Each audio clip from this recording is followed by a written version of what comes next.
Welcome to Age, Pension, Super and Retirement. I am your host, Yvonne, and as always, this is information only and not personal advice. In today's episode, we will be looking at hidden pitfalls affecting aged care. And to do so, we will be looking at Tales from the Vault. I would like to welcome back the Director of Prosperity Planning Partners, Gayle McKew. Good morning. Lovely to be with you again. Absolutely. I am so looking forward to you sharing some of these tales. And if I could just begin, Gayle, I believe that you have a story about a reverse mortgage that was not known about by the kids when they were planning for one of their loved ones to go into aged care. Yes, sadly, that is very true. A family approached me and said, Gayle, we're in a bit of a pickle. And I was like, okay. It turns out that what had happened was Dad had unfortunately taken out a reverse mortgage, and the kids could never quite understand how he could afford to spend what he was spending, because he seemed to be spending more than they thought he had. It turns out he was spending the equity from his home. Mm-hmm. So when they went to organise to sell his home to put him into aged care, they discovered that instead of having a $900,000 house, they had less than $500,000 worth of equity remaining because he'd been spending the equity. And therefore, it made it very hard to find a place for him to move into aged care. Now, interestingly, what he'd been spending his money on was frivolous stuff, and also, unfortunately, he had a gambling problem. Gambling and the frivolous stuff that the kids had to actually clear out of his house, because he was also a bit of a hoarder, resulted in them not having enough money to pay for a full refundable accommodation deposit, even though, to all intents and purposes, he was probably meant to be worth in excess of $1 million. Only roughly half of that value was left to the family to pay for that refundable accommodation deposit. And so, Gayle, is this just a matter of communication? Because, of course, with privacy, nothing could compel him to share this information. Well, no, but as a financial planner, if I've got anyone who's thinking about taking a reverse mortgage, I always say to them, you must talk to your family about this, because there could be other ways to deal with your cash flow situation. Sadly, not everyone does that. And I remember many, many years ago when they first developed the product called a reverse mortgage, a Big Four bank wouldn't allow their own financial planners to sign off on to say that a reverse mortgage was a suitable outcome and a suitable use for a family. Mm. And I had a man ring me up and say, what's your hourly rate? And I told him. And he came in and he said, well, here, I'm going to give you this amount of money and I want you to sign this document. I went, absolutely not. Because what the bank was looking to do was transfer the risk from them, that they hadn't been responsible in giving this client the appropriate facility that he needed, to me as a financial planner. And I went, no, there's a whole advice process here. I'm not prepared to do that. And have you discussed this with your kids? And he went, no, it's none of their blinking business. Blinking was not the word he used, but, effectively, he was very angry. And of course, I said no. So are some of these products more reliable, or they don't take all the value of the house? I mean, are they all the same? They have capped limits on what is meant to be appropriate valuation. Sorry, not valuations, but effectively a certain amount of your equity that they can use. The problem with that is, because you technically don't have to make payments on these things, you don't have to make your interest-only payments, you don't have to make any payments at all. There's this ballooning interest charge. Right. That many people forget about. They go, oh, yeah, I only took $200,000, but the $200,000 plus the interest and the interest and the interest and the interest and the interest for however long that property is there or that facility is there, well, big problem at the other end. And so then if there's not enough for that reason, is it just a matter of they can't pay the lump sum, the RAD? Well, the problem is in some instances there is enough to cause them to have to pay a RAD, which means if they aren't paying the full RAD, they get hit with paying a daily accommodation payment for the shortfall on the RAD, and that's currently charged at in April 2026 at 7.94%. So let's call it 8%. So, that's a huge impost because it's an unsecured debt. Yes, and you just touched on gambling. Would you like to share perhaps, it sounds tragic, but a pitfall there where someone may have spent a lot of their money via gambling? Well, again, we've had people who've actually sold their homes and then, not my clients, but having been around the aged care sectors for many, many years, since around 2008 when my mother-in-law first went to care, you hear horror stories. One has been that somebody sold their house because they had a gambling problem. They rented and gambled until the value of the house that was sold had disappeared, and effectively then almost became homeless because they then couldn't live on their Centrelink payment. Wow. So lots of pitfalls around gambling because it is an addiction. I was going to say gambling and other addictions, I guess, would fall here. Yeah, 100%. Now, dementia obviously is a common thing we hear about, and I think you've shared with me that in some cases people have spent money like it's water. And does that sort of take place, I guess, before action is taken, like soon enough with someone with dementia? Well, with dementia, the saddest part for me is that people are frequently at risk of being taken advantage of by unscrupulous people. It's not just even spending it but like water, falling prey to somebody going, "Oh, I need money, can you help me?" And they gift it to them, not understanding the impact at either Centrelink or aged care levels, where those gifts are going to be counted as deprived assets for up to 5 years from the date of gift if they're more than $10,000. There's so many implications of somebody with dementia having uncontrolled access to cash because they don't really realise what is happening. And financial abuse that you've just sort of touched on there, Gayle, that must be a very, very difficult thing to unravel. Well, what most people don't understand is if you are doing it under a power of attorney, can actually end up, as in you're helping yourself to money under a power of attorney, can actually end up where you may end up on charges if somebody decides to complain to the police services, because your job as a power of attorney is to actually protect the assets and the interests of the person you're acting for.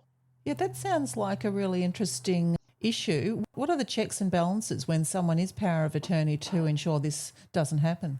There are no real checks and balances that I'm aware of. Like if there's a family and I was power of attorney for my mum, I kept records so detailed, and also for my mother-in-law, because anything that needed to be spent, if it was we were going to the hairdressers and we needed to pay for something, or we were going to the dentist, we needed to pay for something, all those things were specifically paid for using a card from their account. The only time that I would take cash out of an account was when she wanted to play bingo and she needed her $20 topped up. So, that's the sort of level of care you need to be taking, because if there's a disgruntled potential beneficiary, they can drag you through court. Wow. And so really the best thing is just to note every cent that's spent? 100%, yeah. Now, smoking and drinking too much, apparently this affected someone's ability to go into aged care. Could you unpack that story? I've got two, actually. One was a smoker, and to the point where the daughter said to me, "Gayle, we would love Dad to go to care for his own safety because he keeps falling and breaking himself, as in an arm or a leg." Luckily, he didn't do a hip. But because he was such a heavy smoker, all of his money that was his pension and more was going towards supporting his smoking habit. And they didn't think that they could wean him off the cigarettes enough to get him into an aged care facility, because aged care facilities are smoke-free environments. I had no idea. Yeah.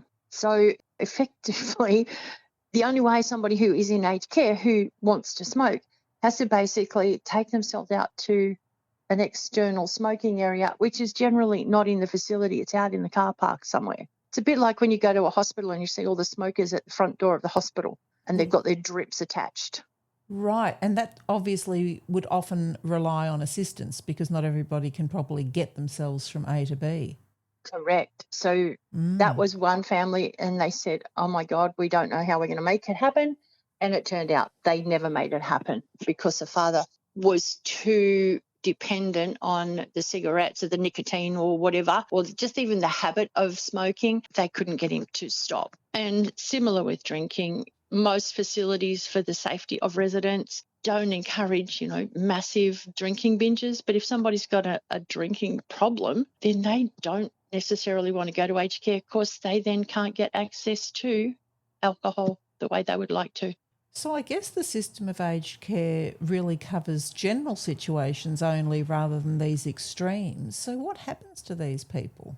They either stay at home on higher levels of home care packages or the family juggle their care needs if they are not bad enough to get access to those high levels of home care packages. I mean, I guess it's a problem in the wider community as well, as in, people that have addiction and substance use, they can't go in conventional rentals, obviously.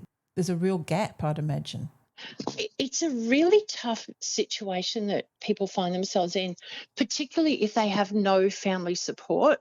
And I imagine even with family support, there'd be some that they'd want to, they'd want to support, but that could be 24/7 for them. Oh, 100%. And I had a conversation with somebody the other day and they went, oh, my family member needs 24/7 care, but they don't want to go to aged care. Right.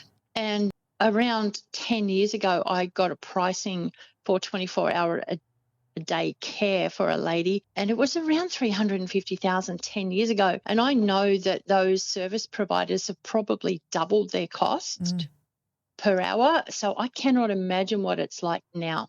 Gayle, how can you be reached? You can give me a call on 0407 159 298, or you can email me at Gayle, Gayle, at prosperityplanning.com.au. Gayle, spending money unwisely, smoking, drinking and having falls could actually mean no aged care. I had no idea of some of these hidden pitfalls. Would you like to just make a general comment on this situation? It saddens me that people who do have smoking and addictive type habits are generally not willing to give them up to help extend their life expectancy. But then again, I'm also going to trade that off and go, if that's what's making them happy and that's the only thing that's keeping them from feeling less than, I'm trying to find a nice way of saying this, that I don't think that we're ever going to change the habit, because if you think back, way back during World War II, when my father-in-law was in the services, they actually put cigarettes in their ration packs to help them manage their stress. So it's pretty bad when the government has contributed to giving people or enabling people to take up a habit that may become a lifetime habit that could have long-term implications for health. So, I'm sort of on the fence, because everything is a choice, whether we eat well, whether we exercise. I eat well, don't exercise as much as I could. There's all of these ongoing things. Spending like crazy or gambling, they are, again, other issues that often are mental health related. And mental health is something that none of us can actually appreciate because we can't see it. Yes, and I guess we're just now talking today about that at the older members of our society. But addiction, I guess that's the whole point. It's a little bit more complicated than just willpower. Way more complicated than willpower. And it does in itself deserve a degree of empathy and support that most people don't understand. They will just simply judge it. And I guess when someone comes before you and some of these issues come up, I guess then you've got a different job cut out, or different directions to point families in than maybe traditional aged care, at least initially. You've got to have those tough discussions and figure out whether the family are able, or not even the family, the person who needs the care is willing to make the changes. If they're not, then it leaves the family in a really tough place. And that tough place is simply supporting them at home as best they can. Yeah. And what I like about this conversation is it's one thing to have services, it's another to necessarily access them. Well, there's that too. But the other point is, and most people aren't even aware of this, if we've got somebody who's got dementia, they will frequently kick people out of their homes who are care workers and who are there to support them, which then throws another level of complexity into the bargain.